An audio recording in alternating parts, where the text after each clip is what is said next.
So, imagine this. I step off the plane after 11 years away, dragging a carry-on that's more legal documents than clothes. Ohio feels smaller somehow, like the streets themselves are watching me. My mom's waiting at the door, tears in her eyes, and her new husband, Rick, is there 2 bourbon breath in all. The air is thick, tense, like something's about to snap. I take a deep breath, clutch my papers, and realize this isn't just a visit. This is me walking back into a storm I helped create. I stepped off the plane, and for a moment, everything felt unreal. 11 years, it's a long time, right? And suddenly, I was back in Ohio, surrounded by the same air, the same sky, but everything felt off. My carry-on dragged behind me, heavier with legal papers than clothes, and I couldn't shake the feeling that every step was watched, measured, remembered. The airport buzzed around me, people moving with purpose, their lives in motion, and there I was, standing still, caught between who I'd been and who I had become. I rented a car, the keys cold in my hand, and drove through the streets I knew by muscle memory. Streets that should have felt comforting, familiar, now looked compressed, almost toy-like. The trees, the houses, the high school where I'd walked across the stage as valedictorian, all smaller than I remembered. It was strange, this sense of both recognition and dislocation. I caught glimpses of old shops, the corner store where Dad used to stop on Saturday mornings, but there was a newness, a subtle shift, like the town had moved on without me. As I approached Maple Street, my chest tightened. The house came into view, white siding, black shutters, wraparound porch, just as I remembered. Yet something was immediately different. The mailbox bore the name Carlton now, not Matt. 3 years ago, Mom had married Rick, and I had sent my regrets along with a check. I hadn't thought much of it until this moment. That little red flag, simple enough, suddenly made the air feel heavier. The driveway, the garden, even the old oak tree that Dad had cherished all seemed altered, diminished, reshaped. The basketball hoop, the one Dad had installed for my 13th birthday, was gone. Probably sacrificed for Rick's garage projects. Gravel replaced the garden Dad had lovingly tended, and everything smelled faintly wrong: cigarettes, some chemical cleaner, neglect. My stomach twisted. This was my childhood home, but it wasn't. I parked across the street, just long enough to take it in. My fingers brushed over the cool metal of the car keys as I studied the house, absorbing the awkward feeling, the sting of intrusion. Mom looked older, smaller somehow, as if she had shrunk into the house. The front door opened before I could knock. She stepped onto the porch, eyes red, a tight, fragile smile. I noticed her hand tremble slightly as it brushed against the railing. Her new husband loomed behind her. Rick Carlton. I knew him from visits. Yes, but that familiarity did nothing to soften the sharpness in the air. His fist was casually raised in a mock greeting, bourbon-tinged breath spilling out in a way that made me flinch. "Welcome home," he slurred, and there it was, the first reminder that nothing in this house, nothing in this street, had remained neutral for me.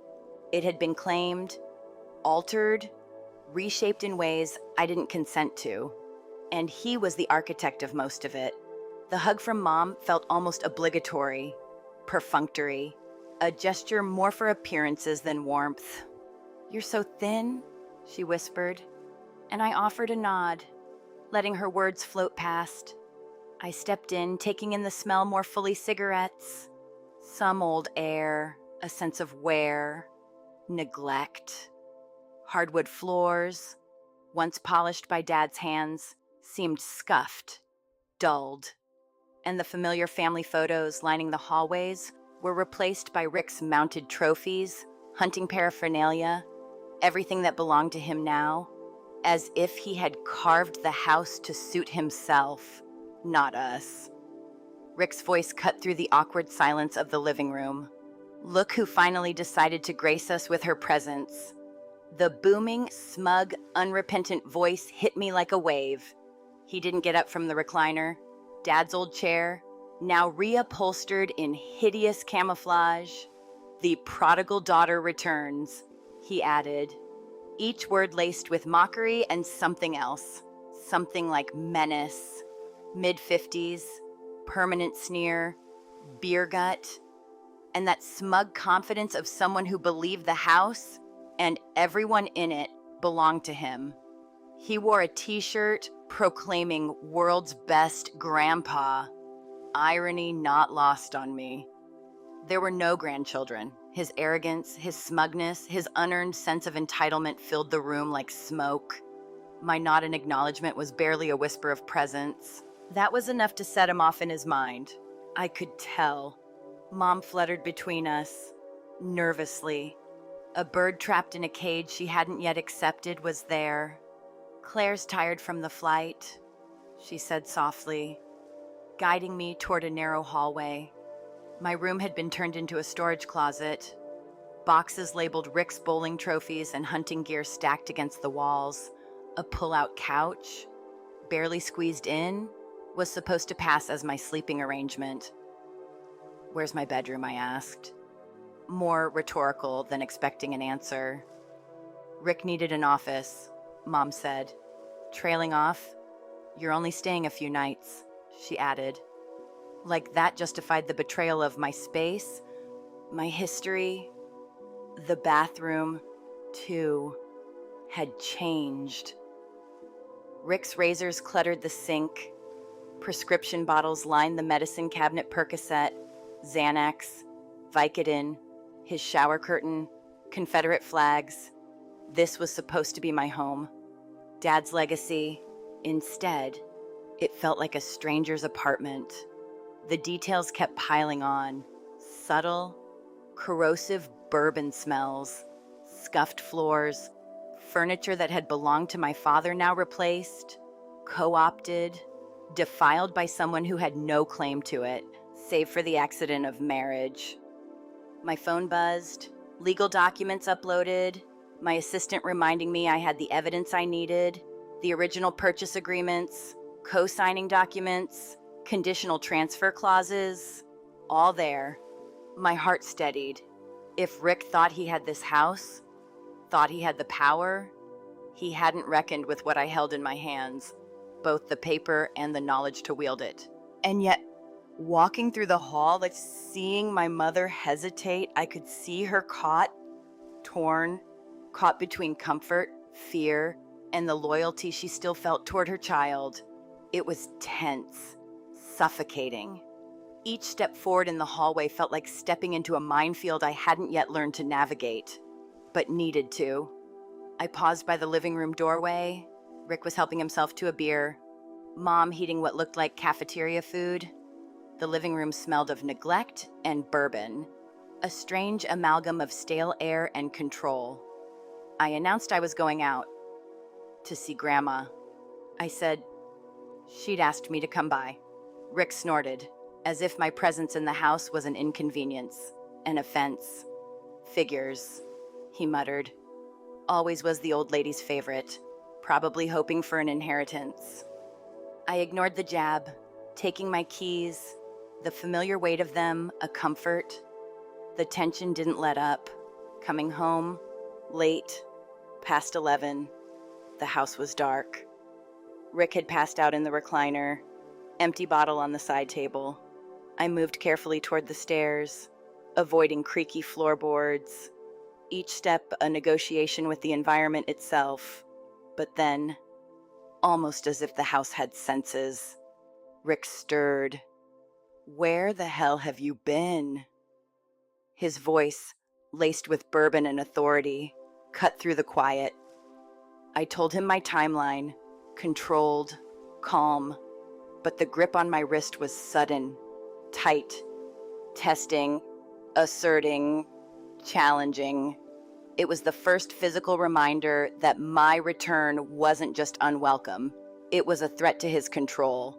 Mom's voice, from the top of the stairs, broke through. "Go back to bed," she urged. And he relented, finally releasing me. The sting on my cheek, the swelling, the anger, the frustration all mixed into a cocktail I carried silently as I retreated to the pull-out couch. But even here, even in the temporary refuge, my mind raced. Legal documents, timestamps, photographs, evidence. This wasn't just about reclaiming a house. This was about reclaiming history, justice, dignity, control.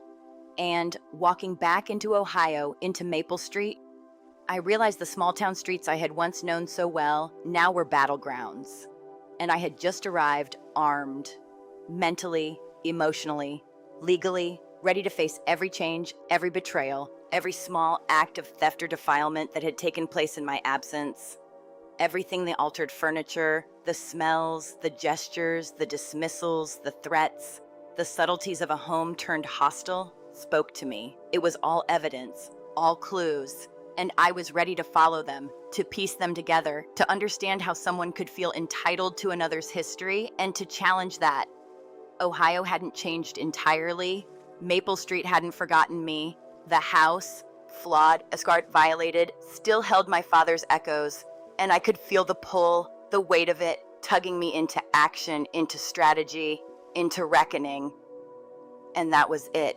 The arrival, the drive, the house, the first confrontations. It set the stage. Tense and uneasy. For what was coming, it was more than seeing my childhood home. It was stepping into a living story of betrayal, control, and resilience, and realizing that I was no longer the girl who'd run away. I was armed with knowledge, documents, and resolve, and standing there, looking at the front door, the living room, the hallways, I understood that reclaiming what had been taken wasn't going to be easy, but it had to start here, now, in the rooms where memories lived, and the shadows where Rick thought he ruled. I stepped over the threshold, and the smell hit me first: cigarettes, stale alcohol, a faint chemical scent I couldn't place, and beneath it, the faintest trace of something sweet, like burnt sugar from a long-ignored kitchen. It was my house, but not. My father's presence felt like it had been scrubbed away, replaced with Rick's domineering aroma and his carefully curated mess. I paused, my hand hovering over the edge of the doorframe, taking in the living room, hardwood floors, once polished to a shine by my father's hands, were scuffed, dull, and dusty. Family photos that used to line the hallway, capturing birthdays, vacations, graduations, now were gone. In their place, mounted deer heads, fishing trophies, and Rick's grimy beer paraphernalia filled the space, asserting themselves like unwelcome intruders. Mom appeared in the doorway, her shoulders hunched, eyes wary. She looked smaller, older, gray threads running through her hair where there hadn't been any before. She forced a smile, quick and tight, but her eyes betrayed exhaustion, apprehension. I could see her torn between greeting me and placating Rick, as if she'd been rehearsing her movements for months to keep the peace, to keep the house from splitting apart further. Her hand brushed against the banister as she guided me inside. A nervous fluttering, almost bird-like. I could feel the tension like static electricity, thick and almost tangible. Rick didn't move from the recliner. He didn't rise. He didn't need to. The chair, once my father's, was reupholstered in hideous camouflage fabric, and he lounged in it like a king surveying a conquered land. "Look who finally decided to grace us with her presence," he bellowed, voice slurred from the bourbon I could smell from across the room. The words landed heavy, sharp, loaded with mockery and ownership. I nodded lightly, just enough to acknowledge him, not enough to give him satisfaction. He didn't get up, didn't even glance my way. I could see his beer resting on the arm of the chair, condensation dripping onto the fabric like he didn't even care. Mom flitted around like a nervous bird, words tumbling over each other. Claire's tired from the flight. Honey, let me show you to your room. I followed silently, not trusting myself to speak. My room, the space I had grown up in, filled with memories, art projects, books. Trophies had been turned into a storage closet, boxes stacked haphazardly, labeled with Rick's hobbies, bowling trophies, hunting gear, random knickknacks that had no place in my life, yet now occupied mine. A pull-out couch, squeezed into the corner, was supposed to serve as my bed. Where's my bedroom, I asked, though I already knew the answer. Mom stumbled, words trailing off, explaining that Rick needed an office, that I wasn't staying long, that it was just temporary. But even temporary, I realized, meant that my childhood, my past, my history had been boxed up and shoved aside to accommodate someone who didn't belong. The bathroom was another hit of reality. Rick's razors cluttered the sink. His prescription bottles lined the counter, Percocet, Xanax, Vicodin, and the shower curtain bore a Confederate flag. A shocking statement in what had once been a neutral, welcoming space. I ran my fingers over the faucet, noting the scuffs and fingerprints, imagining Dad's meticulous care, the hands that had polished these surfaces and maintained every corner. Now it was desecrated, unkempt, a statement of Rick's ownership, not ours.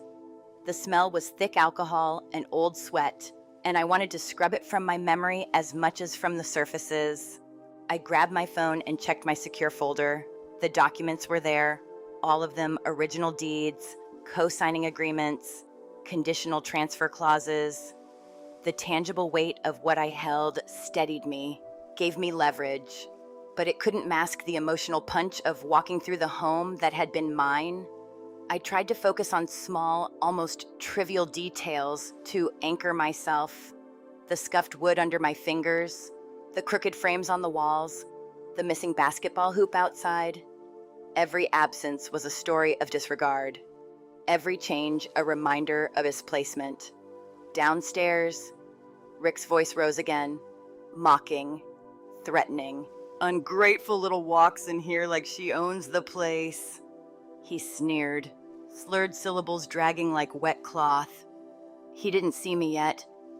I paused, exhaled, and reminded myself, observe, document, respond strategically. The documents in my hand weren't just paperwork, they were shields, swords, leverage. I could feel Rick's presence looming even without proximity, filling the house with hostility. Mom hovered, murmuring something about coffee, about tiredness, trying to smooth over what couldn't be smoothed. Her hands twisted in front of her like she was holding onto a lifeline. I decided to step out, just briefly, to see Grandma. She'd asked me to come by. Rick snorted, making the usual jab about expecting inheritance, about favoritism. I ignored him, lifting my keys, feeling their cold metal weight in my hand as a small reassurance of purpose. I glanced back at Mom, her expression faltering, caught between relief and shame. It's still my house. Rick barked after me. My rules. I paused at the door, looked him squarely in the eye, and said softly, "Your house, your rules, for now." The words weren't boastful, but there was steel in them. My presence alone was a challenge, a statement, a first step in reclaiming control. The memorial visit stretched longer than I'd expected. By the time I returned, it was past 11. The house cloaked in shadow, blue glow of the TV, the only illumination. Rick was passed out, empty bottle by his side. I moved carefully, almost like a cat, avoiding creaky floorboards and furniture edges, feeling the history beneath my feet, the memory of Dad's careful craftsmanship in every step, every creak. Almost made it to the stairs. Almost. Then a voice, sharp, drunken, cutting through the quiet. "Where the hell have you been?" I froze, heart quickening. He lurched from the chair, unsteady, imposing, his breath thick with bourbon and arrogance. I told him I'd been late, explained the context, careful, measured, controlling my voice. His hand shot out, grabbing my wrist, testing, asserting, threatening. My pulse raced, but my mind stayed deliberate. Observation first, action second, documentation, evidence, leverage. Mom's voice from upstairs, firm but strained, cut through. "Lydia, go back to bed," she urged. Rick hesitated, angry and uncertain, then released me, satisfaction flickering across his flushed face. "You're nothing special, girl," he sneered. "Just another ungrateful brat who abandoned her family." The sting across my cheek and the swell of my pride mixed into a simmering anger I could feel in my chest, grounding me, focusing me. He thought he had the upper hand. He hadn't reckoned with preparation, with documentation, with planning, with history in my corner. I retreated to the pull-out couch, pulling out my phone to begin photographing the bruise, different angles, different lighting, capturing evidence that would later support more than just my pride. Each click, each snap was a step in reclaiming control.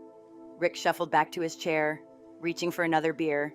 I texted my assistant, "Need you to contact Morrison and Associates first thing Monday. Initial consultation for property dispute with documentation of hostile environment."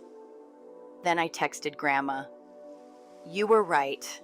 I needed to see it with my own eyes." Her response was immediate, affirming, prepared. This wasn't just a fight. This was a plan, a strategy, a reclamation, lying there, in what should have been my room, surrounded by boxes that weren't mine, smelling the alcohol and smoke, hearing the low hum of the TV and Rick's occasional muttered curses. I realized how delicate the balance had been while I was away. 11 years of distance.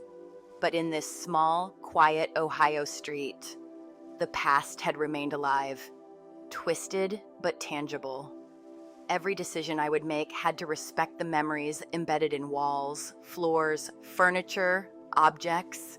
Every step was calculated, deliberate, but also visceral, emotionally loaded, reminding me that this wasn't just paperwork, this wasn't just property, it was family, history, heritage, betrayal, resilience. I looked around once more, inhaling the scents, noting the scuffs, the misplaced furniture, the signs of intrusion. Every little thing, the beer bottles, the trophies, the razors, the shower curtain told a story, and I knew which stories I had to rewrite. This house, once a sanctuary, had been turned into a battlefield. The first skirmish had already begun, subtle, personal, psychological, and I wasn't retreating. Not anymore. Not after 11 years, not after building a life, a career, a sense of self outside this place. I clenched my fists for a moment, then released them. Calm, strategic, observant, documented.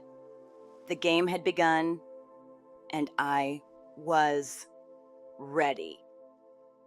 I sat on the edge of the pull-out couch, phone buzzing with updates from my assistant, eyes scanning the legal documents I'd brought with me. Each paper felt heavier than the last, not just with ink and signatures, but with the weight of betrayal, of years stolen and memories turned into numbers on a page. I started with the deed from 2009, the co-signing agreements Mom and I had filed after Dad died. My grandfather had drilled it into me, always Claire. Keep copies, always know your rights, never let anyone push you out of what's yours. That advice had seemed dry, academic even. When I was 18, fresh out of high school with a scholarship in my pocket, now it was armor. I spread the documents across the bed.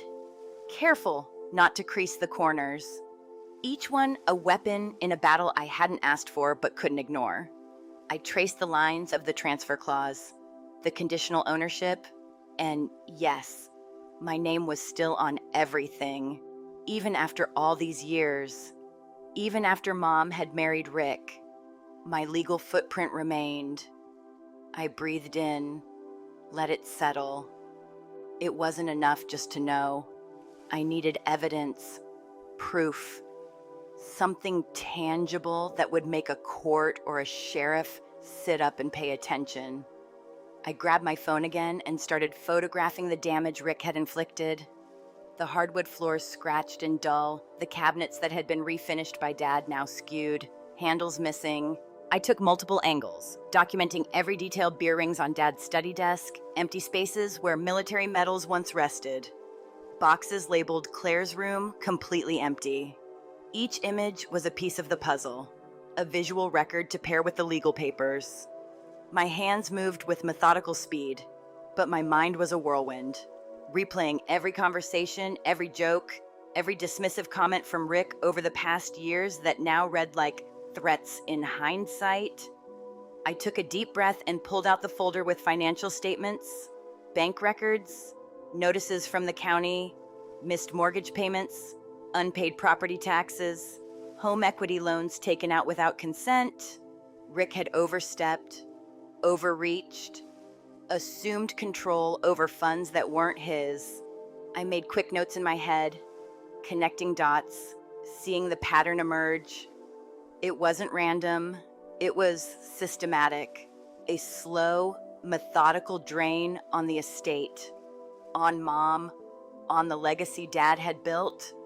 I felt a knot in my stomach, a mix of anger and a strange kind of exhilaration.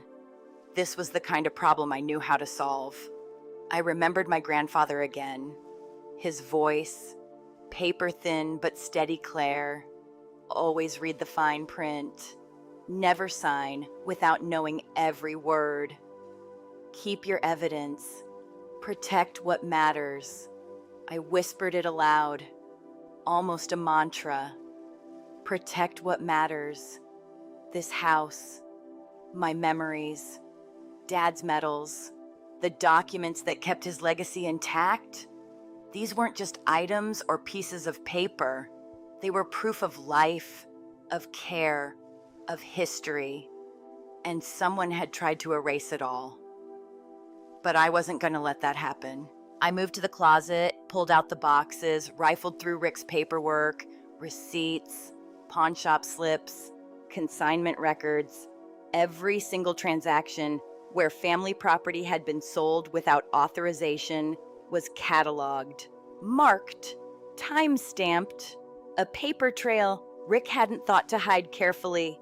A trail he had left because he assumed no one would follow it. I followed it. Each slip, each receipt, each photo of an empty shelf or cabinet told me a story of deceit, of privilege assumed, of boundaries crossed, and it was all mine to leverage. The next step was organizing, not just photographing, but chronologically, topically, legal papers, financials, photographic evidence, receipts, all laid out like a blueprint. I created folders on my laptop, labeled meticulously, cross-referenced each photo with the corresponding document. This wasn't just paperwork. This was a strategy. I paused, leaned back, and let my mind wander through the layout of the house.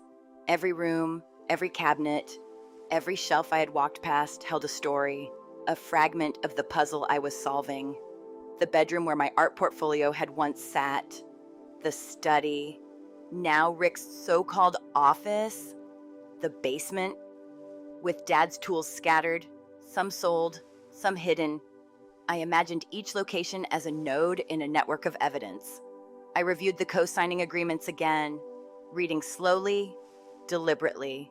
Conditional transfer clause, active consent required, my name still on it. This was the golden thread that tied everything together. The one thing Rick had overlooked. He assumed marriage gave him ownership. He was wrong.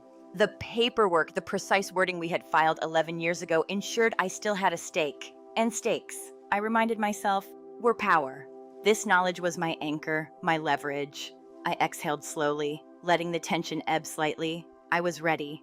Not yet, not until the moment demanded it, but ready. I leaned back against the headboard and let myself think strategically. What did I want immediate access to the house?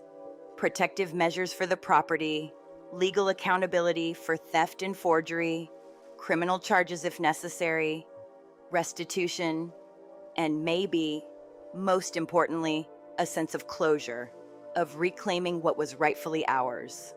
I reminded myself that patience was a weapon, too. One wrong move, one emotional flare, and the leverage could slip through my fingers. I needed calm, I needed control, and I had both in spades. My phone buzzed again. Assistant updates, confirmations, reminders, orders, all practical, all necessary. I checked the timestamps, the documents, double-checked the photographs. Each image, each receipt, each digital copy was cross-verified with a hard copy. The law required diligence, and I wasn't about to let human error give Rick an out. I tapped through files, checking file names, making sure every photo of the scuffed floors, the empty shelves, the missing artwork was backed up securely. Nothing could be left to chance. I remembered the first time I had learned about contracts in a tiny Manhattan classroom, just a few months into my internship. Mr. Jacobs had said, "The devil's in the details." Claire, always the details. I smiled to myself. Funny how those words had stuck. They weren't just academic anymore, they were survival, strategy, justice. I thought of Dad, of Grandpa, of the principles drilled into me over years of military family discipline: observe, document, plan, execute. That was what I was doing now, in real time, with the house, with Mom, with Rick, and it felt right. I moved to the bedroom closet again, rifling through more boxes labeled with Rick's sloppy handwriting, receipts for garage sales, photos from auctions, catalogs, invoices, notes in the margins he hadn't thought I'd notice. He had tried to erase history, but he was sloppy, careless, underestimating the determination of a girl who had left at 18 and come back with more than courage knowledge. Strategy, resources, every piece of evidence collected, every slip photographed and documented felt like a small victory, a reclaiming of territory he had assumed was his by default. Then came the personal items, the things that cut the deepest. Dad's medals, the tools, my childhood artwork, the yearbooks, many gone, sold off, pawned, scattered across the city, probably forgotten by him, considered junk. Each loss stung, but each discovery of what remained, what could be documented, what could be tied to him legally, strengthened me. It was the calculus of revenge tempered by law, the methodical restoration of what was ours, and it wasn't just revenge, it was protection, preservation, a reassertion of family rights. I started creating incident reports on my phone, time-stamped, detailed accounts of interactions, evidence of assault, theft, forgery, unauthorized transfers. Each entry was deliberate, concise, and thorough. This wasn't about dramatics. It was about building an airtight record, each word chosen carefully, each photograph attached, each detail included.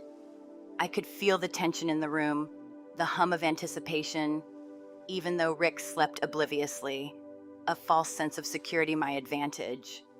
Mom's soft breaths from upstairs reminded me she was watching, silent but aware. She didn't need to speak to know this was the turning point. I moved systematically through the house, room by room, noting changes, documenting evidence. The kitchen cabinets, stripped and misaligned, the living room floors gouged and stained, the study desk, scarred from beer rings, cigarettes, neglect. Each photograph added to the growing repository, each note, Each cross-reference document was another thread weaving together a case that couldn't be ignored. I could feel my grandfather's pride, imagining him watching, seeing the methodical approach, the patience, the precision. He'd drilled these habits into me, and I was executing flawlessly. I paused to breathe, letting the weight of the discovery settle. Rick had assumed impunity, had assumed control, had thought no one would challenge him, but he hadn't considered the meticulousness of preparation, the power of legal knowledge, the authority that came from evidence. My hands moved steadily, calmly, through the photos, the documents, the receipts. Each click of the camera, each note taken, each file labeled and time-stamped was a declaration I was present, I was aware, I would not be ignored.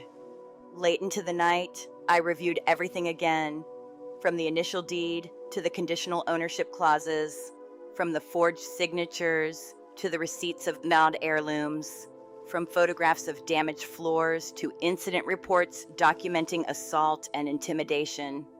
Every piece aligned, every document, every photo, every note strengthened the case. I reflected on strategy, thinking several moves ahead, visualizing courtrooms, sheriffs, lawyers, the precise sequence of actions that would secure the property, protect Mom, and hold Rick accountable.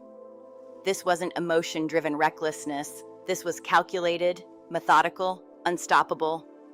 I leaned back, closing my eyes for a moment, imagining the confrontation, not with anger, not with shouting, but with precision, with evidence, with authority. The moment would come when Rick realized that the complacency he relied on, the ignorance he assumed, had been replaced by knowledge, documentation, and deliberate action. I felt a surge of empowerment, not the fleeting satisfaction of revenge, but the deeper, steadier power of control, strategy, and justice.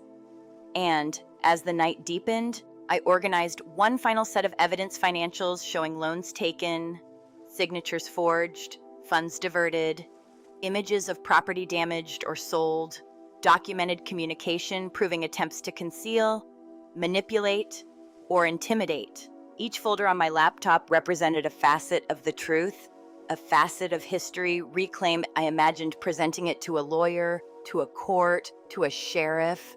The plan was clear. The path was set. The tools, both legal and digital, were ready.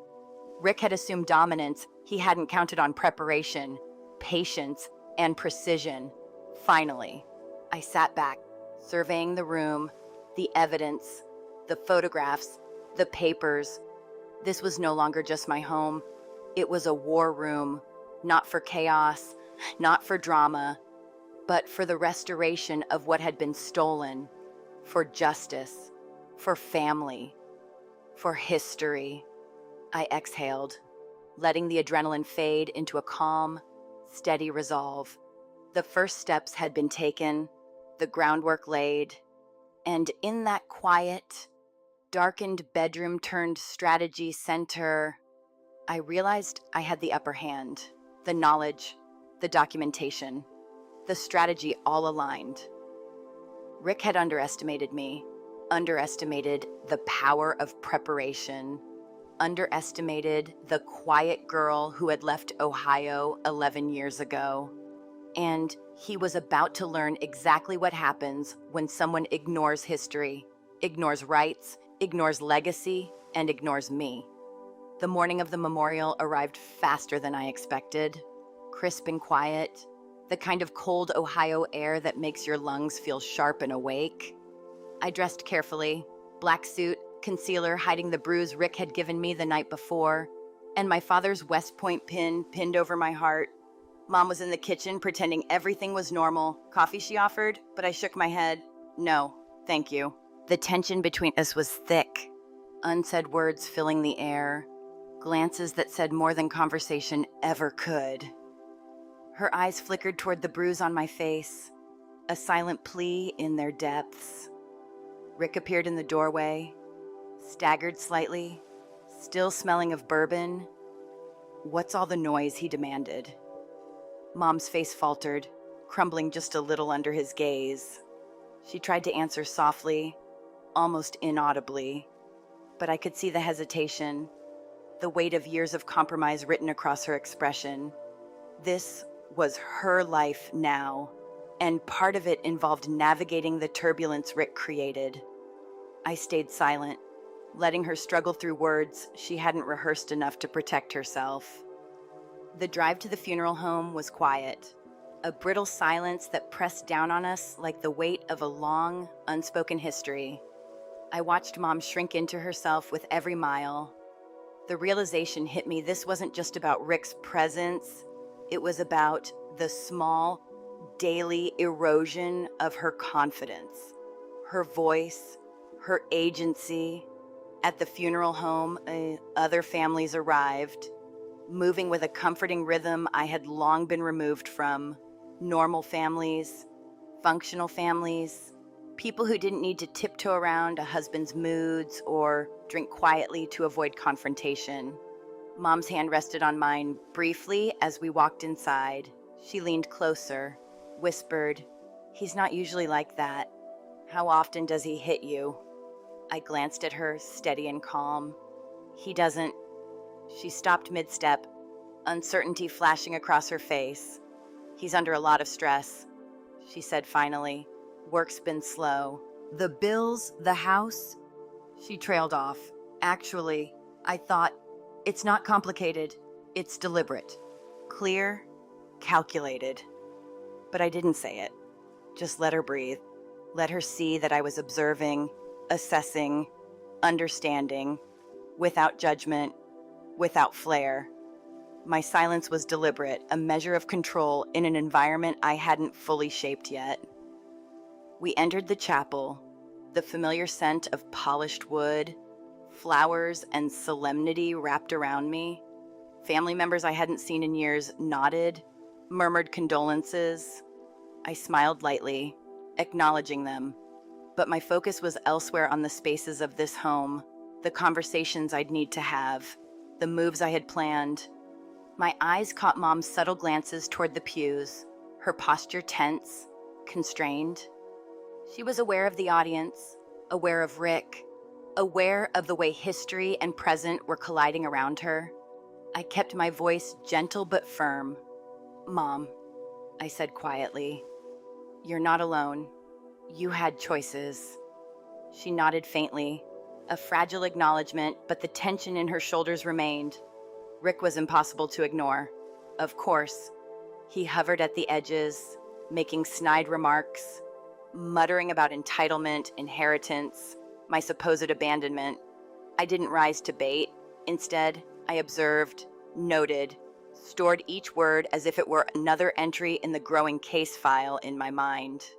He expected anger, drama, confrontation.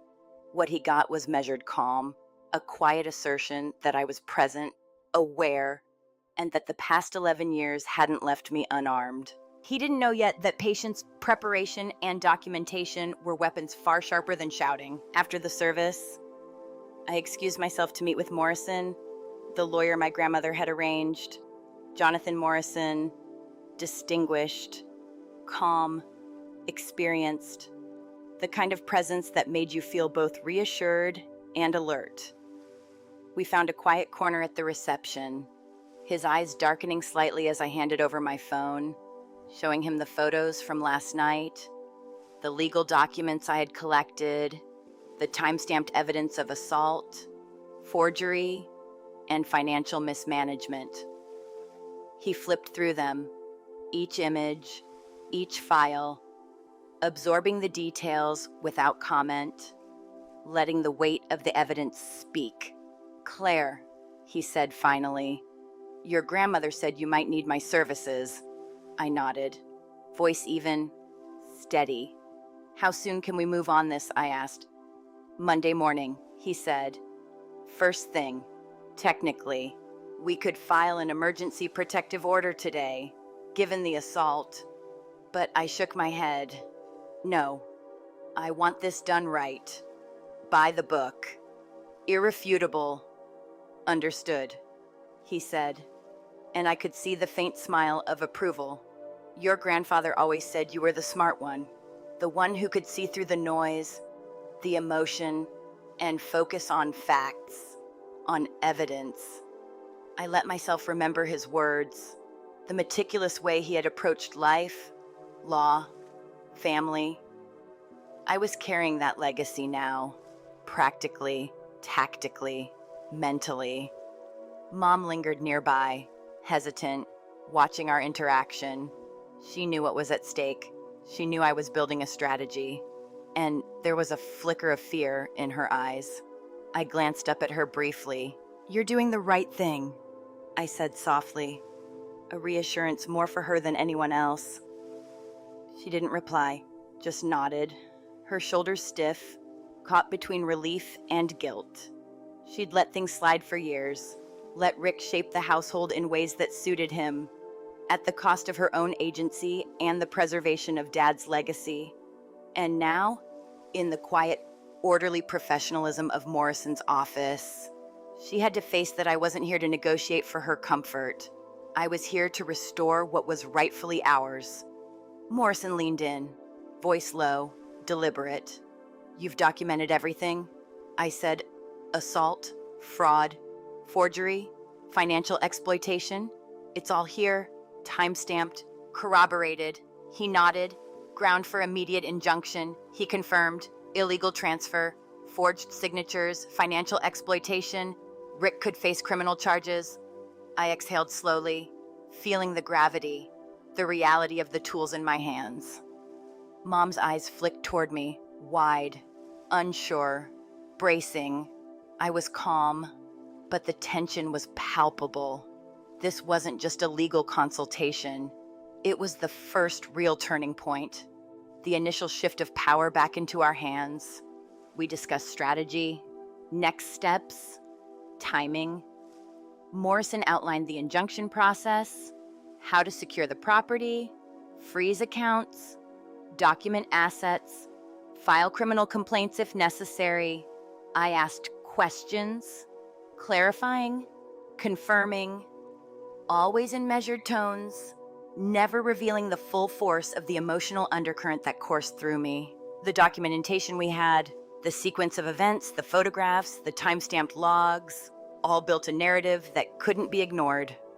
Rick might think he was in control, but the framework was solid, unassailable, each step deliberate, intentional, backed by law and evidence. Mom hovered nearby, conflicted, caught between relief that someone else was now handling the legal complexity and anxiety over what was coming. I could see it in the way she fidgeted with her wedding ring, how she shifted weight from foot to foot. I kept my responses calm, conversational, human, acknowledging her emotions but keeping the focus on preparation. This isn't about anger, Mom, I said quietly. It's about righting wrongs, protecting what matters. She nodded faintly, swallowing, caught in the delicate balance between fear, loyalty, and long overdue understanding. Rick's absence from the immediate space didn't lessen the tension. He was a looming presence in our minds, in our calculations, the threat of his reaction, his instability, his arrogance, all factored into our planning. We discussed contingencies. What if he tried to remove property, intimidate witnesses, obstruct the injunction process? Each scenario was cataloged, preemptively mitigated. My sense of empowerment grew, as did the gravity of responsibility. This wasn't simply reclaiming a house, it was restoring history, protecting family, asserting justice. And for the first time in 11 years, I felt aligned with both purpose and capability. I glanced at Mom again, noticing the slight tremor in her hands, the way her eyes darted toward the reception area where other family members mingled quietly. She was aware, nervous, but observing. I let her see that I was in control, that the plan was solid, that no reckless emotion would undermine the legal and strategic advantage we had meticulously built. You'll be safe, I reassured silently. both to her and to myself. This was a controlled, deliberate response to years of neglect, manipulation, and abuse. By the time the consultation ended, a sense of focused determination had replaced the earlier anxiety. Morrison's calm, methodical approach reinforced mine. The steps were clear: secure the property, document evidence, file necessary legal actions, and ensure Mom's protection. Every interaction, every document, every photographic record collected over the past 24 hours fit into this structure. And with each piece assembled, the tension transformed from anxiety to a tactical thrill. We were ready. Mom and I walked back toward the car afterward, silent for a few blocks, absorbing the weight of what had been discussed. She finally spoke, voice soft, almost hesitant. Why now? I turned toward her, steady, deliberate, and said simply, because it had to be done. Years of small concessions, moments of inaction, oversights, all culminated in this moment. I'm not here to punish, Mom. I'm here to restore. Her lips pressed together, the faintest nod, a tentative acceptance. There would be grief, there would be confrontation, but there was clarity, and that mattered. Driving back, I rehearsed the next steps in my head. The memorial had reminded me starkly of what we were protecting. Grandpa's legacy, Dad's home, Mom's dignity, my own agency, each element a thread in a tapestry that Rick had tried to unravel. But threads can be rewoven, reinforced, strengthened. The legal tools at our disposal, combined with meticulous documentation and timing, gave us leverage. I could feel the momentum building, the shifting control that had eluded us for so long beginning to assert itself.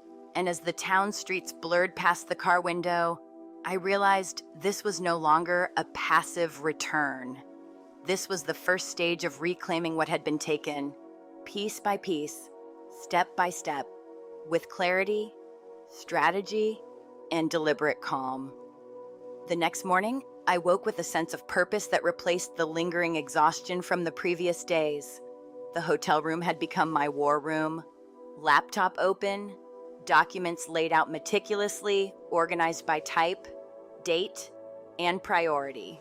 Legal files on one side, photographs on another, receipts, pawn shop slips, bank statements, each carefully cataloged. I went over the co-signing agreements, the conditional transfer clauses, each one a piece of armor I'd use to protect what was ours. The weight of what I was about to do settled over me, not as fear, but as responsibility. This wasn't just reclaiming a house, it was reclaiming history, legacy, and dignity. I dialed Morrison first thing. Jonathan answered promptly, calm, professional. We discussed the timing, the documentation, and the sequence of filings. Emergency injunction first, restraining order for immediate protection, evidence meticulously attached and ready for submission. Each step mapped out logically, strategically, without room for error. I breathed slowly, grounding myself, reviewing the checklist in my head. Nothing was impulsive. Every move was calculated. I could feel Rick's presence already in my mind, his likely reactions, his overconfidence, his sense of entitlement. He wouldn't anticipate the level of preparation I'd put into this. Arriving at the courthouse, the atmosphere was solemn, hushed, yet tense. Lawyers, clerks, and officials moved with procedural efficiency, unaware of the personal storm I carried within me. Morrison and I met with the judge, presenting the emergency injunction. I kept my posture calm, voice steady, letting the evidence speak. Photographs of scuffed floors, damaged furniture, missing heirlooms, financial records showing unauthorized loans and diverted funds, documentation of Rick's previous aggressive behavior. Each piece laid bare the pattern of exploitation. The judge reviewed the materials, flipping pages carefully, occasionally peering over reading glasses. Each pause, each glance, I felt the momentum shifting toward clarity and justice. Outside the courtroom, I caught a glimpse of Mom. Her eyes were wide, apprehensive, but there was a flicker of relief. I offered a subtle nod, reassuring her silently that the plan was in motion, that we had control. Rick, of course, was already aware of the filings, his lawyer probably scrambling. That was part of the game: anticipate, prepare, execute. Every piece of documentation, every time-stamped photograph, every ledger entry added weight to the legal framework that protected us. The sheriff's office awaited next. Sheriff Williams, a man who had known Dad, read through the injunction carefully, nodding. Martinez would accompany us, a deputy designated to ensure that Rick didn't remove or destroy any property during our documented retrieval. Driving to the house, the sheriff's cruiser behind me, the familiar streets felt different, charged with anticipation. Neighbors peered from windows, recognizing the gravity of the situation. It wasn't just a property dispute, it was a public assertion of rights and restoration of family history. Arriving at Maple Street, Rick's truck sat arrogantly in the driveway, but it didn't matter. Morrison presented the court order, details of frozen assets, instructions for access. Rick's face darkened visibly, anger, frustration, disbelief mingling. He tried to assert control, shouting, attempting to block entry. But the law was clear. Deputy Martinez positioned firmly, a living reminder that authority backed the documents. Rick lunged, voice spitting venom, but every reaction was documented, observed, anticipated. I remained calm, precise, moving through the house with methodical care, photographing evidence, documenting empty shelves, the damage he'd caused, everything that had been removed, sold, or altered without consent. Each room told a story. The living room, floors gouged, furniture rearranged or damaged. Dad's study desk, scarred and marked by drink rings, cigarette burns. The basement, boxes once labeled with my childhood belongings now empty. Tools missing. Every photograph taken, every note made, every observation filed was another brick in the wall of evidence I was building. Rick's protests, his escalating anger, became almost background noise. Each shout, each slurred accusation, recorded, logged, timed. His frustration mounting was a confirmation that we were acting with authority and precision.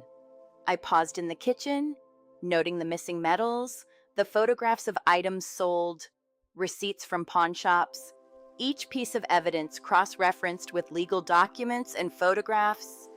The scale of his manipulation was staggering, but every action we took countered it. I felt a quiet surge of empowerment knowing that the law, coupled with meticulous documentation, gave me leverage he could never anticipate. My mind cataloged each item, each transaction, each confrontation, preparing the sequence for filing, for court proceedings, for restorative action. Morrison moved beside me, reviewing the photographic evidence on his tablet, confirming the consistency with the documentation we had filed.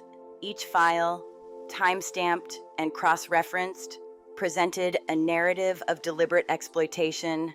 This wasn't conjecture, it wasn't opinion, it was fact, incontrovertible and undeniable.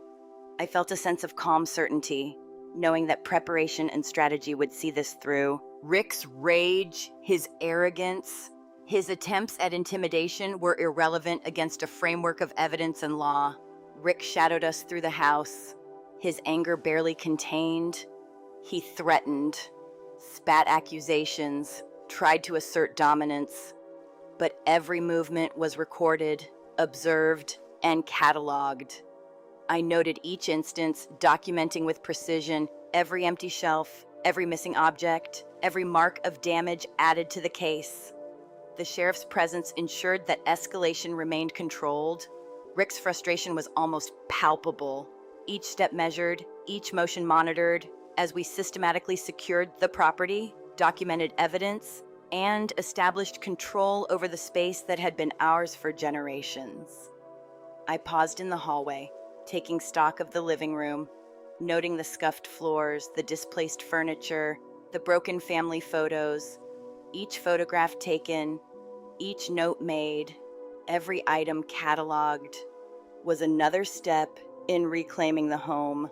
My mind remained focused, deliberate. There was no room for emotional impulsivity, no need for confrontation beyond what was required. Calm observation, precise documentation, methodical action, that was the approach. And it worked. Rick's anger escalated, but he couldn't override the authority of law, of evidence, of meticulous preparation. Moving to the basement, I found boxes that had once held my belongings. Empty. Yes, but evidence in its own way. Pawn shop slips, consignment records, photographs from prior years, items sold or altered. Each piece of information added clarity, strengthened the legal foundation we were building. Morrison guided me through the protocol for logging each discovery, ensuring that every step was admissible, defensible, and documented. The process was slow, deliberate, but precise. Every detail mattered. Every photograph, every note, every timestamp was a piece of armor against false claims or further aggression. In Rick's office, the culmination of his efforts to assert ownership was evident. Cheap particle board shelving replacing Dad's carefully crafted built-ins, diplomas hung where service photographs once had been, furniture rearranged, desks scarred with drink rings. I documented meticulously, noting discrepancies, taking multiple photographs, cross-referencing with the original layout and photographs from prior years. Rick's protests and accusations were background noise. The law and evidence were the instruments of control, and I wielded them calmly, deliberately, efficiently. By mid-afternoon, every room had been assessed, documented, and photographed. Every instance of damage, theft, or forgery noted. Each photograph, each document, each time-stamped log was cataloged in folders labeled clearly property damage, financial manipulation, missing heirlooms, assault documentation. Morrison reviewed them, confirming completeness, cross-referencing evidence, ensuring no detail had been overlooked. My calm, methodical approach contrasted with Rick's escalating frustration, highlighting the strategic advantage we held. His arrogance, his assumptions, his expectations of impunity crumbled as he realized our preparation was thorough and precise. We paused briefly in the living room, surveying the space. Dust motes in the afternoon sunlight, floors scuffed, furniture rearranged, family memories displaced. I exhaled slowly, absorbing the scope of what we had documented. Each action, each photograph, each log was another step toward reclamation. The house, though altered, was being reclaimed methodically, legally, strategically. Rick's protests continued, but they were now inconsequential, irrelevant against the weight of documented evidence and law. His frustration was a confirmation that our strategy was effective. I moved to the study again, photographing the desk, the built-in shelves, the missing awards, the remaining items. Each photo cross-referenced with documentation from prior years. Morrison advised on filing procedures, on the sequence of submissions to court, on coordinating with law enforcement for protective measures. My mind cataloged every step, every action, every decision point. Calm, deliberate, strategic. Rick's attempts at intimidation, his angry outbursts, his attempts to assert control were noted, time-stamped, recorded. Each instance would serve to reinforce the pattern of behavior, the evidence for court and protective measures. By evening, the house had been thoroughly documented, evidence secured, legal steps mapped. Rick was exhausted, frustrated, and increasingly aware that his attempts to control the environment were failing. I felt a quiet satisfaction, not from vindictiveness, but from the assurance that methodical, strategic action had restored control and agency to where it belonged. Every photograph, every document, every recorded incident was a testament to preparation, foresight, and persistence. Mom observed from the hallway, tense, apprehensive, but increasingly reassured by the calm, deliberate pace of the operation. Her occasional glances toward me were tinged with relief, acknowledgement, and a budding understanding that control and justice could be restored without recklessness, without drama, without needless escalation. I moved through the house with purpose, documenting, photographing, noting, cataloging, methodically reclaiming space and history, and asserting authority with measured precision. As night fell, the last photographs taken, the final notes cataloged, I stepped back, breathing in the air of the house familiar, altered but alive. The initial confrontation, the sheriff's presence, the legal filings, the documentation all had shifted the balance. Rick's anger, his arrogance, his sense of impunity had been met with calm, strategy, and preparation. The first day of implementation had transformed anxiety into action, uncertainty into control, disorder into organized reclamation. The house and our legacy had begun the process of being restored legally, physically, and emotionally. The first morning back in the house felt surreal. I stepped across the threshold, the smell of sawdust and dust, and something that finally felt like home hitting me all at once. Contractor trucks were lined up outside, James and his crew ready to begin the restoration, and I felt that surge of control, the quiet satisfaction of being here, in the thick of it, taking back what had been ours for years. Dad's house, my childhood home, had been a war zone, but now it was a battlefield I was ready to reclaim. James approached me with a clipboard, leading me through the living room. Every floorboard, every built-in shelf, every piece of furniture that had survived Rick's reign was under scrutiny. We started with the living room built-ins. I handed him photos I'd collected over the years, old pictures of the woodwork Dad had meticulously crafted. The crew nodded, tools at the ready, and I could feel the momentum of reclaiming our history beginning. Each hammer strike, each careful cut, echoed the memory of my father's hands, the lessons he had passed down, now being mirrored by ours. Mom arrived mid-morning, dressed in her old jeans, sleeves rolled up, determination in her eyes. She had brought cleaning supplies and a readiness I hadn't seen in years. We worked side by side, stripping old paint from the kitchen cabinets, moving slowly but steadily. The silence between us was comfortable, punctuated only by the occasional grunt of effort or a shared observation. "This is what Dad would have wanted," she said, tapping a stubborn bit of wood. "I know," I replied, feeling the first real connection of the weekend, the first time I could breathe without the shadow of Rick hanging over us. Neighbors trickled by, curious, supportive. Mrs. Patterson brought a photo album, carefully preserved over the years, documenting what Rick had destroyed or sold. I opened it, carefully flipping pages filled with images of family birthdays, garden parties, and small moments that felt almost sacred. Each photograph became a blueprint for restoration, a reminder of what was at stake. Dad's tools, his medals, his personal effects, some lost, some recovered, were all cataloged, restored, and laid out methodically. My hands trembled slightly as I held Dad's old hammer, worn but intact, and I whispered, "We're fixing it, Dad. We're bringing it back." By noon, the house had a rhythm to it. Contractors worked with precision. Mom and I handled delicate restoration tasks, and I coordinated logistics from my laptop, tracking restoration milestones, filing insurance claims, confirming deliveries, and documenting the process.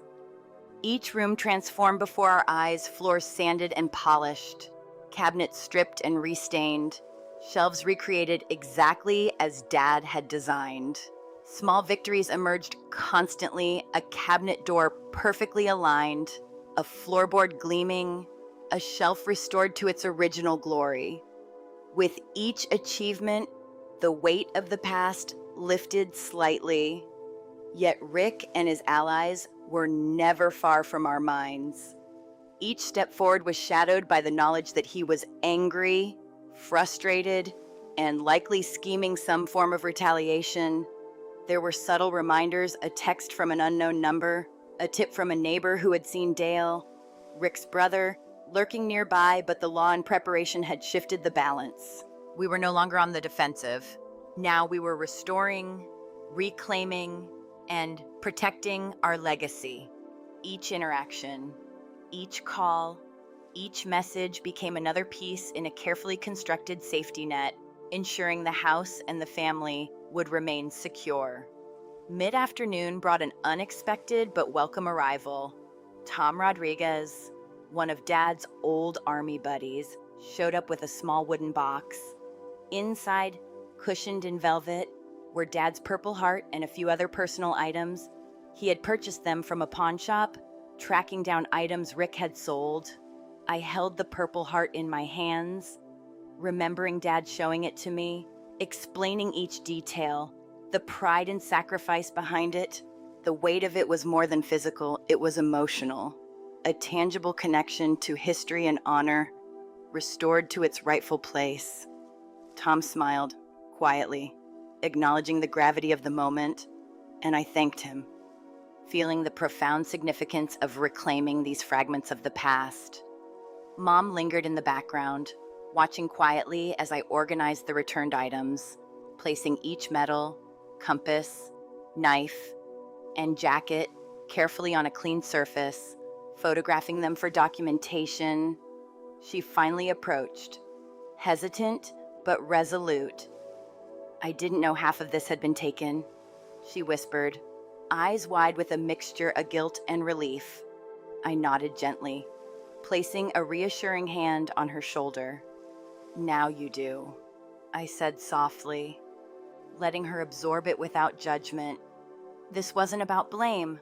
It was about recognition, about acknowledging what had happened so we could rebuild and protect it. Throughout the day, the house slowly transformed. Contractors measured, cut, nailed, sanded, and stained, following the photographs I had provided as a blueprint for restoring Dad's craftsmanship. Each room became a testament to precision and care, built-ins recreated, floors gleaming, cabinets restored. Even the walls carried memories. In my old room, I found traces of the mural I had painted at 7 purple dragons sprawling across the wall. Mom pointed it out, smiling softly. "Want to do another one?" she asked. I laughed quietly, nodding. "Yeah, let's make it ours again." It felt like reclaiming more than just property, it was reclaiming joy, creativity, and connection. While the restoration progressed, legal oversight remained crucial. I coordinated with Morrison via calls and emails, confirming updates on the injunction, the restraining orders, and the criminal filings against Rick. Each interaction was deliberate, ensuring that nothing could be destroyed, sold, or hidden before legal protection was fully enforced. Meanwhile, Rick's attempts at disruption were being curtailed. Dale's failed break-in, the repeated monitoring, and the sheriff's presence maintained control, allowing the focus to remain on restoration rather than conflict. Late afternoon brought a sense of community to the project. Former neighbors, friends of the family, and Dad's army buddies stopped by, offering support, helping with minor tasks, sharing memories. One of Dad's comrades brought back a field compass, another retrieved a combat knife, each item adding depth and context to the family history we were restoring. Their presence was grounding, reinforcing that we weren't alone, that our community valued the history, the home, and the family as much as we did. Evening settled over the house as we surveyed progress. Floors sanded, cabinets stripped, built-ins partially reconstructed. The smell of fresh wood and polish mingled with the lingering traces of previous neglect, creating an oddly comforting scent of progress and reclamation. Mom and I sat on the porch, exhausted but satisfied, watching the light fade, She ran her hand over the railing, memory and present intertwined. "Your father built these steps," she said softly. I nodded. He did. And we're making sure they last. We worked in tandem, moving through rooms, stripping wallpaper, identifying areas where Rick had damaged the original craftsmanship. Contractors handled the heavy labor, but Mom and I did the delicate, personal work, connecting with each room emotionally as well as physically. Each action, each restored detail, reinforced the narrative reclaiming the house was about preserving dignity, history, and identity. Every small repair was a declaration, a statement that this family would not be erased. During breaks, I coordinated recovery of lost items, tracking down sales, auctions, and pawn shops. Each retrieved piece was a tangible victory, a piece of history returning to its rightful place. The Purple Heart, the combat knife, the field compass, photographs, personal journals, all were cataloged and carefully stored. I photographed them, labeled them, and created digital backups. Restoration wasn't just physical, it was also an archival, methodical process to ensure Rick could not erase or manipulate the past again. Rick's shadow loomed intermittently, calls from his lawyer, reports of attempts to manipulate local sentiment, and the knowledge of his frustration all reminded me of the stakes. Each disruption was countered with calm, strategic action, relying on documentation, law enforcement, and meticulous organization. I reflected on the balance between physical reclamation and legal enforcement. Each hammer strike, each photograph, each signed document reinforced our position, solidifying control and ownership. Neighbors continued to contribute, bringing meals, offering labor, sharing memories. Their engagement underscored the communal significance of the restoration, highlighting that this wasn't just my fight, but a shared effort to preserve history and family legacy. Mrs. Patterson, ever meticulous, provided additional photographs and notes, documenting what Rick had destroyed. Her contributions were invaluable, adding depth and breadth to our archival record. Mom assisted in cataloging, cross-referencing items with receipts and photographs, gradually regaining confidence and agency with each task completed. As night approached, the house had transformed significantly. The living room's built-ins were nearly complete, the floors sanded and polished, the kitchen cabinets stripped and prepped for staining. I moved through the house, photographing final details for the day, reviewing each completed task, and updating Morrison on progress. Rick's attempts at interference had been neutralized, his allies curtailed by legal authority and careful documentation. The house, once a symbol of neglect and loss, was becoming a testament to resilience, precision, and determination.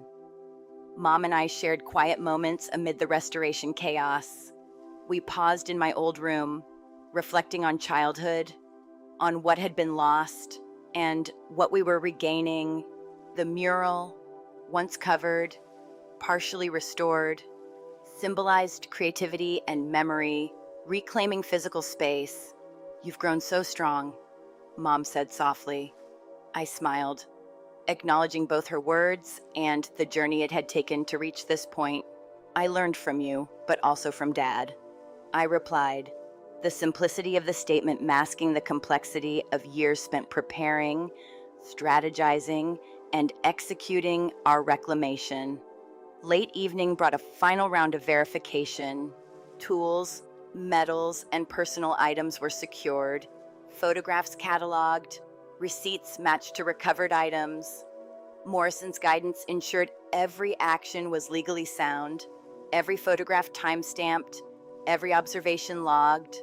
The house, though still under restoration, was legally protected, evidence secured, and preparations complete for continued recovery.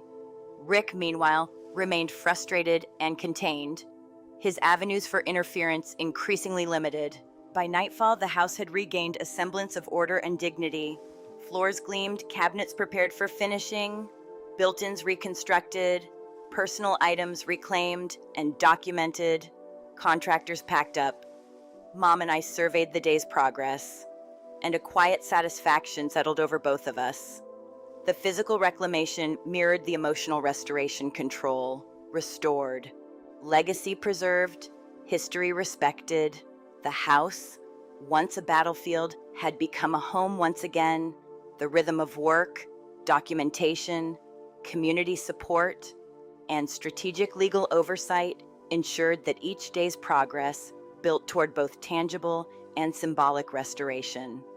Finally, as I sat on the porch, laptop in hand, reviewing plans for the next day, Mom watering the restored garden, neighbors waving from across the street, the sense of completion and progress was profound. Each restored detail, recovered item, and documented process affirmed our resilience and our commitment.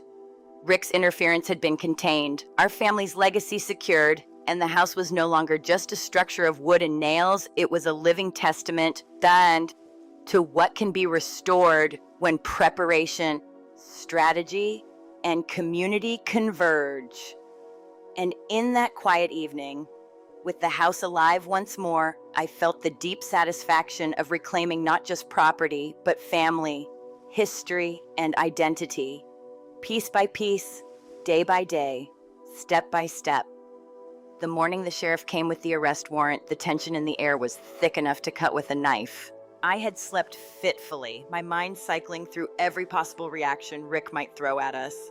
Every desperate move he could attempt, every loophole he might exploit. But the moment the deputies stepped onto the porch, badge gleaming in the early sunlight, I felt a quiet steadiness settle over me.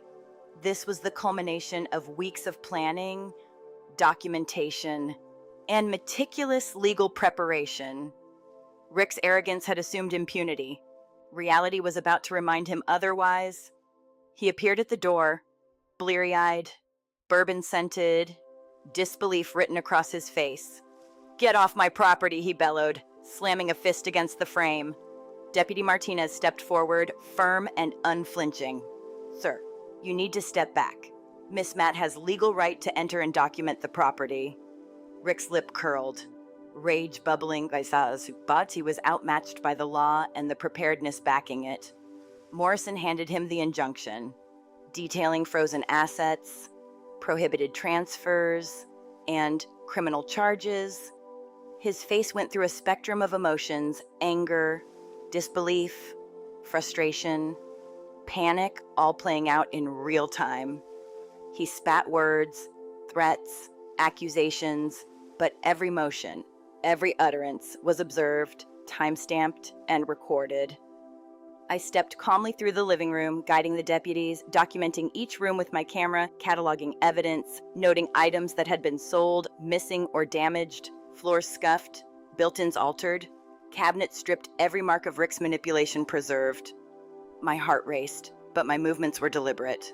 This was no longer just about reclaiming physical space. It was about asserting control, reestablishing legal authority, and securing the family legacy. Rick's protests became background noise, irrelevant to the process unfolding with precise efficiency. In the basement, I found what remained of my childhood possessions: Dad's tools, some fallen behind the workbench, personal items he hadn't sold. I carefully photographed them, cataloged them, and moved them to a secure area. Morrison reviewed each item, confirming chain of custody procedures, ensuring that nothing could be contested later. Mom watched silently, her eyes wide, absorbing the reality of the restitution and protection we were enacting. The relief in her expression was subtle but real, a quiet recognition that control had returned to our hands. Rick was placed in handcuffs, his outrage uncontainable. "You little," he started. But Martinez's firm grip and the clarity of the legal documentation left him powerless. "You abandoned this family," he accused, trying to invoke guilt. But his words fell flat. I met his gaze calmly. I took care of her. I thought silently, referring to Mom, maintaining composure.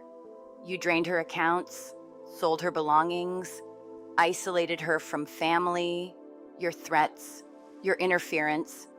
It's all documented. This isn't personal, it's necessary. The deputies guided him outside, and I took a final photograph of his retreating figure, a visual bookmark in the documentation of reclaiming what was ours. Back inside, Mom sank into her grandmother's chair, tears streaming silently. I walked over, placing a reassuring hand on her shoulder. "You did what you had to do," I said softly, letting the weight of months of manipulation, theft, and intimidation settle. She nodded faintly, her voice catching. "I can't believe it," she whispered. "You made it right." I squeezed her shoulder gently. "We're getting it all back." Slowly, methodically, piece by piece. She exhaled, a mixture of relief and exhaustion, finally allowing herself to believe. The next step was ensuring restitution and formal settlements. Morrison coordinated with the courts and Rick's remaining legal counsel. Every piece of evidence we had meticulously collected: photographs, receipts, pawn shop records, time-stamped messages. Incident reports formed the backbone of the settlement. Rick's lawyer initially tried to negotiate, suggesting minor concessions, partial repayments, or alternative resolutions. But each argument was countered with calm precision. No negotiation could outweigh the documented reality of his actions. We demanded full accounting, restitution for stolen property, and acknowledgement of the breaches of conditional ownership. It was deliberate, calculated, and non-negotiable. Court proceedings moved swiftly.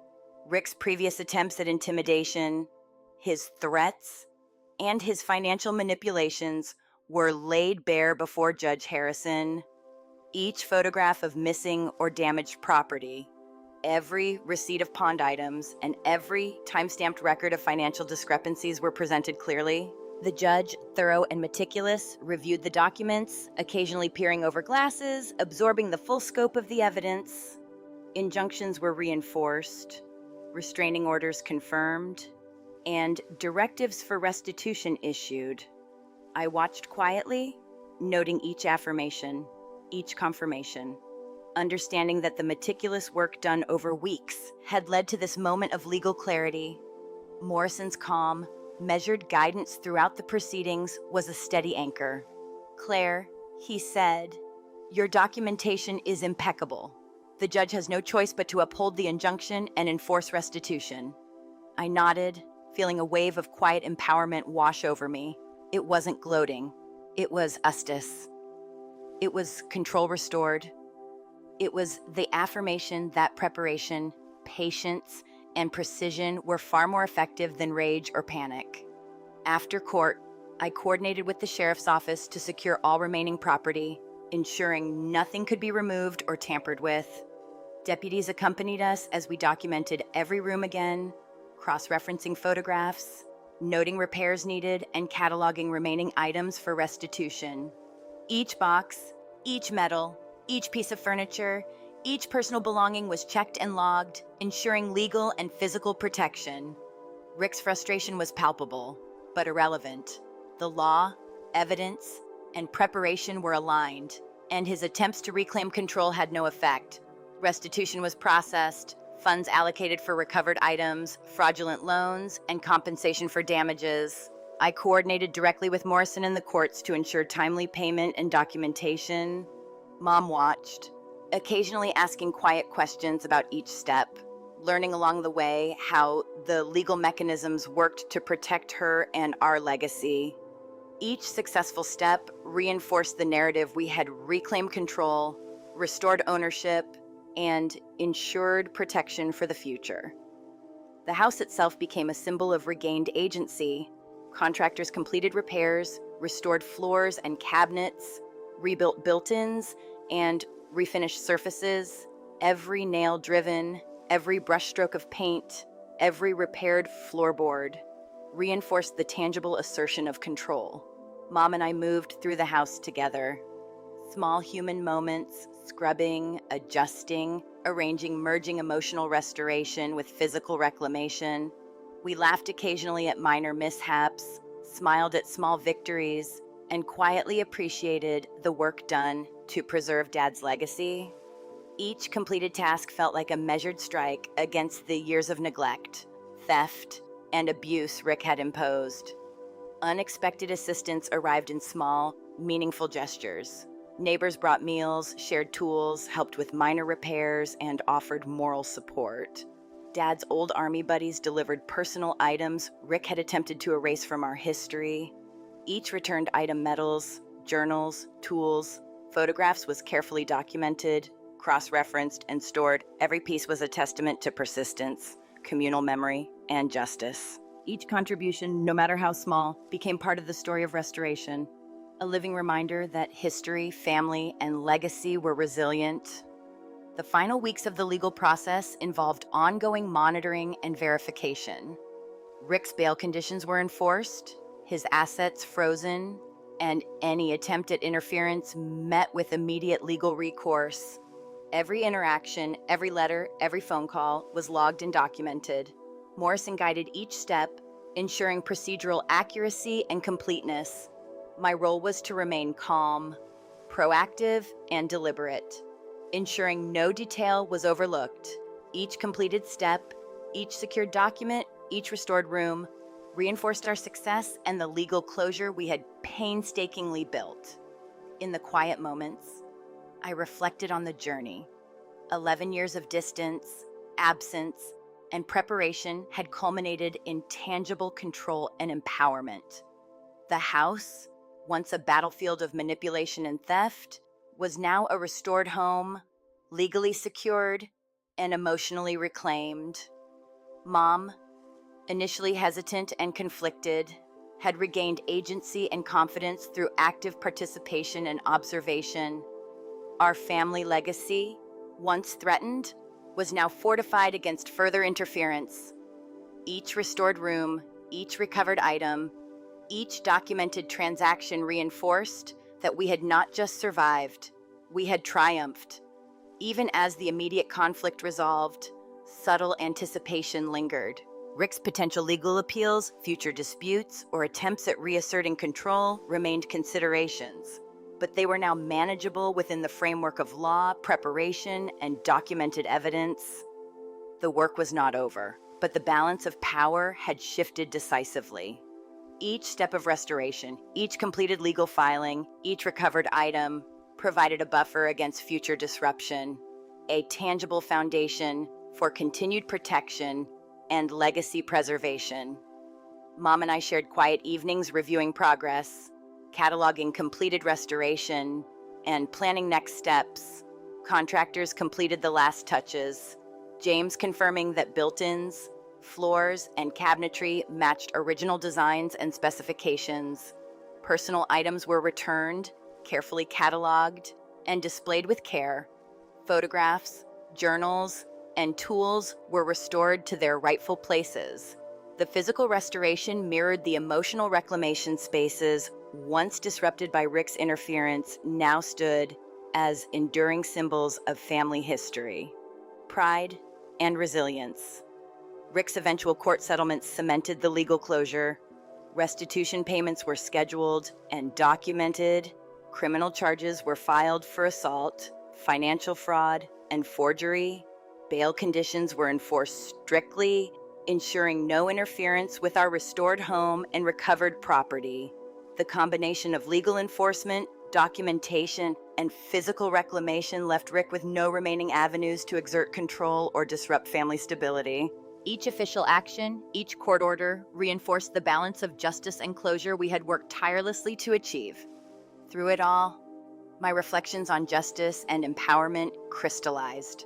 Control had been restored, not through anger or impulsive retaliation, but through deliberate preparation, careful documentation, and measured execution.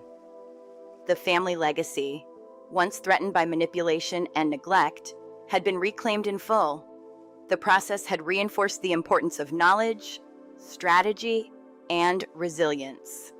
Each photograph, each document, each repaired floorboard was a testament to the efficacy of planning, persistence, and assertive action. Neighbors and friends continued to contribute in subtle, meaningful ways. Meals, assistance with minor repairs, moral support, and shared memories underscored the communal nature of the restoration. Dad's Army buddies delivered previously lost items, each with its own story and significance. Every returned object, every documented transaction, and every restored space strengthened the narrative of empowerment, family cohesion, and reclamation of legacy. These contributions, combined with legal resolution and physical restoration, created a comprehensive framework of security, stability, and continuity. The house, now fully secured and restored, stood as a testament to resilience, preparation, and the enduring strength of family. Floors gleamed, built-ins were reconstructed with precision, cabinets restored to their original glory, personal items returned, and legal protections firmly in place. Mom regained confidence, actively participating in restoration and reclamation while I continued to oversee documentation, coordination with contractors, and legal verification. Each day reinforced the tangible and symbolic restoration of what had been nearly lost. By the end of the process, a quiet sense of victory had settled over the home. Legal actions were finalized, restitution processed, property secured, and restoration complete. Rick had been removed from influence, his assets frozen, his capacity to interfere nullified. Mom and I stood together in the restored living room, surveying the transformation. Each completed task, each restored room, and each recovered item represented the assertion of agency, justice, and family legacy. The house no longer symbolized loss or manipulation. It embodied control, resilience, and restoration. Despite the satisfaction, subtle anticipation lingered. Final legal paperwork, potential appeals, or residual complications remained possible, but they were now manageable. The combination of legal authority, meticulous documentation, and physical restoration created a buffer against future disruption. The balance of power, once precarious, had decisively shifted in our favor. Each element of restoration, from recovered items to restored rooms to completed legal processes, reinforced the narrative of empowerment, resilience, and enduring family legacy. In the evenings, Mom and I reflected on the journey. We shared quiet moments, cataloging recovered items, reviewing documentation, and discussing ongoing restoration needs. Contractors completed final tasks, confirming that all work aligned with original specifications and design intent. Personal items, memorabilia, and tools were carefully cataloged and returned to their rightful places. The house, once disrupted and compromised, now stood as a restored, secure, and emotionally reclaimed home. Each action reinforced the narrative preparation, strategy, and persistence prevailed, and the family legacy remained intact. Through all these steps, I understood that victory was not just legal or physical, but deeply personal. Control had been reclaimed, justice enforced, and family legacy preserved. Mom's confidence and agency were restored, and our home now symbolized stability, resilience, and the triumph of preparation and persistence over manipulation and theft. Each completed task, each restored room, and each recovered item attributed to this overarching sense of resolution and empowerment. And while subtle anticipation of final closure remained, the house and our family history were firmly secured, restored, and preserved for the future. The final week of restoration felt like the calm after a storm, the kind of quiet that lets you notice little things you'd missed before. I walked through the house, the floors gleaming under the afternoon sunlight, built-ins perfectly restored, and the cabinets in the kitchen finally returning to their original warmth and finish. Every detail carried Dad's hand, every corner spoke of years of love and labor. I ran my fingers across the smooth wood, remembering lessons from him about patience, precision, and building things to last. Mom followed slowly behind me, her expression softening as she took in the transformation, her hands brushing over surfaces she hadn't dared touch before. We laughed quietly as we uncovered remnants of the past tucked into drawers and shelves. Small memories Rick had tried to erase, my old journals, a stack of birthday cards, the tiny drawings I had left scattered in corners. Suddenly, the house felt alive again, filled with echoes of our history rather than the shadows of interference. Mrs. Patterson stopped by with a small album she had kept hidden for years. Photographs of birthdays, garden parties, and holidays that Rick had sold off or tossed aside. Flipping through the pages together, Mom and I shared stories, sometimes laughing, sometimes tearing up quietly, realizing how much of our lives had been disrupted and how sweet it was to reclaim even these small pieces. Neighbors and friends contributed too. Small gestures that mattered more than they realized. One of Dad's old Army buddies brought back the compass that had once guided him in deployment. Another returned the field jacket Rick had sold. Each item restored brought relief and joy, a tangible connection to Dad and the past we were reassembling. Seeing Mom's eyes light up as she held these items, her fingers tracing familiar engravings, I felt a warmth I hadn't realized I'd missed for so long. It wasn't just about property, it was about reclaiming memory, pride, and dignity. We worked together on small projects, Mom scrubbing stubborn stains on counters, me adjusting shelves and organizing photos.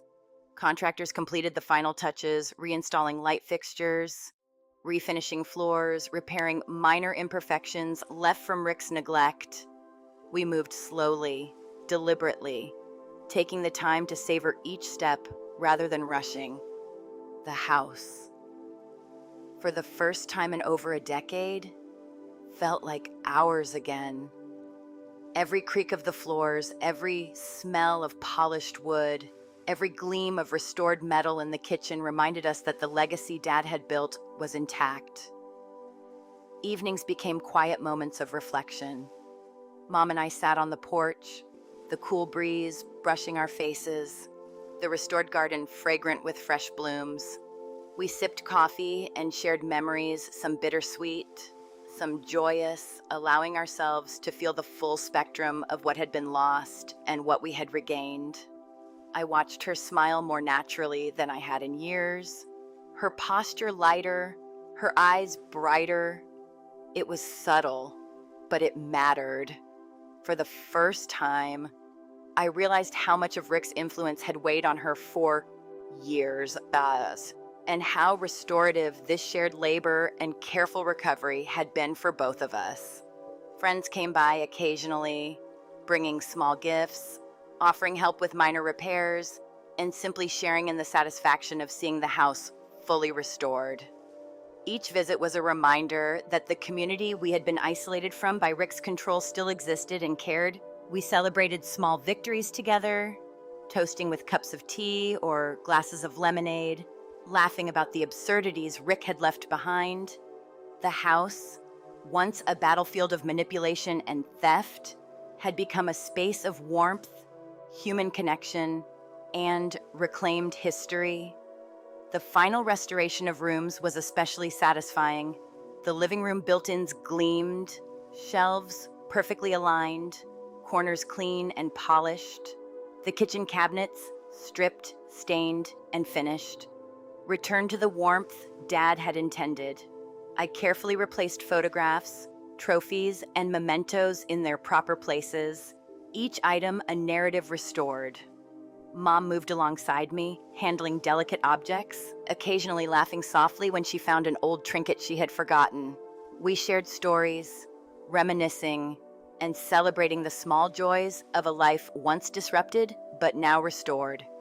One afternoon, Katie Williams arrived, carrying items Dad had entrusted to her for safekeeping during deployment. Her presence brought back memories of Dad, of trust, and of shared respect. She handed over a sealed envelope, which Mom opened with trembling hands. Inside were letters and mementos from Dad, personal and filled with encouragement, advice, and love. We read quietly together, tears streaming, feeling the weight of his foresight and care.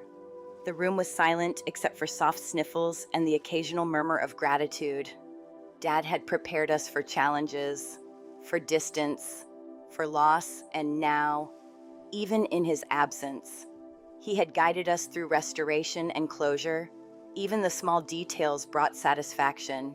We recovered floorboards with carved initials, reminders of weddings, milestones, and childhood moments. We replaced fixtures, repaired minor damages, and ensured the house reflected both history and functionality.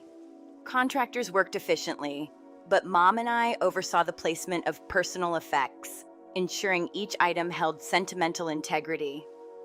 The home was becoming a living record of family history, a space where memory and practicality coexisted harmoniously. Celebration was simple but meaningful. We shared a meal in the restored dining room, the table Dad had built taking center stage. Mom had cooked, and the aroma of roast and vegetables filled the room. For the first time in years, we ate together without tension or fear, without shadows of interference. The laughter was easy, the conversation flowing naturally. Each bite was a reminder that we had restored not just walls and floors, but warmth, connection, and family rituals that Rick had attempted to dismantle. Neighbors stopped by, drawn by the transformation and eager to celebrate with us. They marveled at the restored built-ins, the polished floors, and the carefully curated photographs and memorabilia. Dad's army friends shared stories, reinforcing the significance of each recovered item and the honor tied to them. One by one, they returned items that Rick had sold or misplaced, each object accompanied by a narrative, a memory, a moment in time preserved. The home was no longer just a structure, it was a vessel for history, memory, and restored dignity. Throughout these days, the small human moments were as restorative as the physical repairs. Mom and I joked quietly while painting, reminisced while sorting photographs, and reflected together while arranging memorabilia. Each interaction strengthened our bond, healing old wounds subtly but significantly.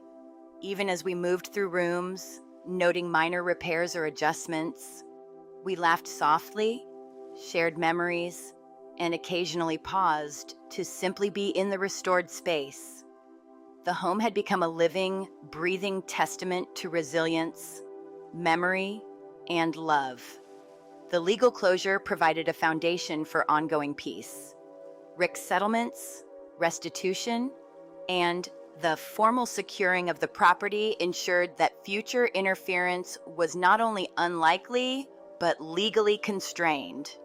Each day, as we moved through the restored spaces, I felt a quiet sense of empowerment. The house was no longer a battlefield, it was ours. Mom's confidence grew with each task completed, each room restored, each object returned. Together, we had reclaimed what had been lost, and in doing so, rebuilt not just the house, but the fabric of family life that Rick had tried to unravel. Final touches brought emotional satisfaction. The kitchen, the living room, the bedrooms all were polished, functional, and reflective of the family history embedded within them. Photographs hung in their rightful places, mementos displayed thoughtfully, and the floors gleamed like new, small details, like the restored mural in my childhood bedroom, reminded us that we had preserved creativity, memory, and personal expression. These touches were more than aesthetic. They were symbolic, affirming the resilience of family, memory, and legacy. Evening celebrations were quiet but full of meaning. We sipped tea on the porch, watching the sunset light spill over the restored garden, listening to the hum of distant traffic, and feeling the presence of those who had contributed, helped, and supported us. Mom's smile was genuine, her posture relaxed. I felt a profound sense of closure and satisfaction, knowing that years of struggle, legal battles, and emotional upheaval had led to this moment of peace and reclamation. The house, fully restored, now served as a living archive of our family history, a tangible representation of perseverance, strategy, and care. Each room, each recovered item, and each completed restoration project spoke of triumph over manipulation, neglect, and interference. Friends, neighbors, and family had all contributed, creating a sense of community and shared pride in the process. The physical and emotional restoration was complete, yet subtly ongoing a space for continued life, memory, and growth. In reflection, I felt a deep satisfaction. Justice had been enacted, empowerment reclaimed, and family legacy restored. The home was secure, both legally and physically. Mom had regained confidence and agency, and our family history, once threatened, now stood intact. The process had been challenging, emotional, and exhausting, but the outcome was undeniably worth it. The house, our home, and our memories were restored, and the sense of continuity, love, and belonging was stronger than ever. As night fell, I sat on the porch, Mom beside me, the house quiet except for the hum of ongoing minor restoration. We looked around, absorbing the changes, the recovery, the transformation. This was more than wood and nails. It was history preserved, dignity reclaimed, and family strength affirmed. The small victories, the returned Purple Heart, the restored built-ins, the recovered photographs, each contributed to a larger narrative of resilience and restoration. The house was finally whole, reflecting both the past and the promise of the future. We shared a final toast that evening. Simple glasses of juice, acknowledging what had been lost, what had been reclaimed, and what we had preserved. Our eyes met, a silent understanding passing between us. The struggles, the confrontations, the planning, and the restoration had led to a moment of genuine closure.